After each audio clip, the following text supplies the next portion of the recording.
pinasawa sa akin. Naging mabuti kami na sa akin. Hindi kita siniraan siya dyan. Pero siguro, anak na niya ate. Kailangan, bigyan na natin siya ng konting orasan. Salamat. Pero hindi ko kaya mag-isa to. Ayoko na kamutin ako ng anak ko. Kung pwede sana, tulungan mo ako kay ate. Ganang ganang manood ng TV, matulog ka na. Titig na titig ka pa sa TV eh. Pikit mo na yung mata mo. Sige na. Hindi ko na alam kung anong gagay ko dyan sa nararamdaman mo na yan eh. Hilig mo pang minom na soft drinks. Tigas-tigas kasi ng ulo mo eh. Hindi ka nakikinig sa akin.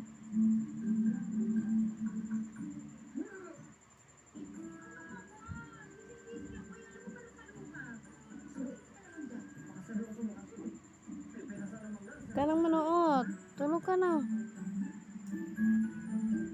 Ano pa? Ha? Hindi na. Tulog ka na.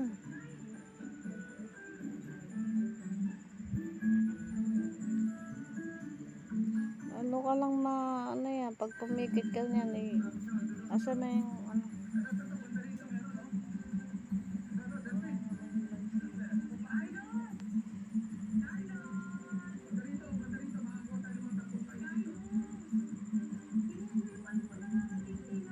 Ten days na yung kakaganyan eh. Gatay pa tayo ng resulta.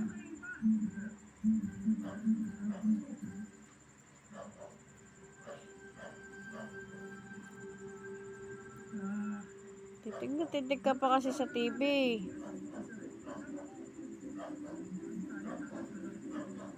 Ay, tulog na ikaw. Tignan mo oh, pag lumititig ka, naganyan ka pa.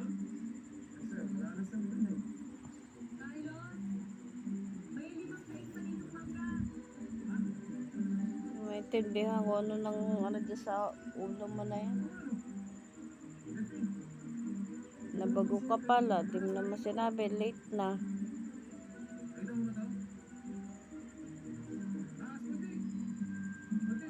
May bukol ba yung ulo mo? May bukol? Pero di siya nagdugo. Wala dugo. Ha?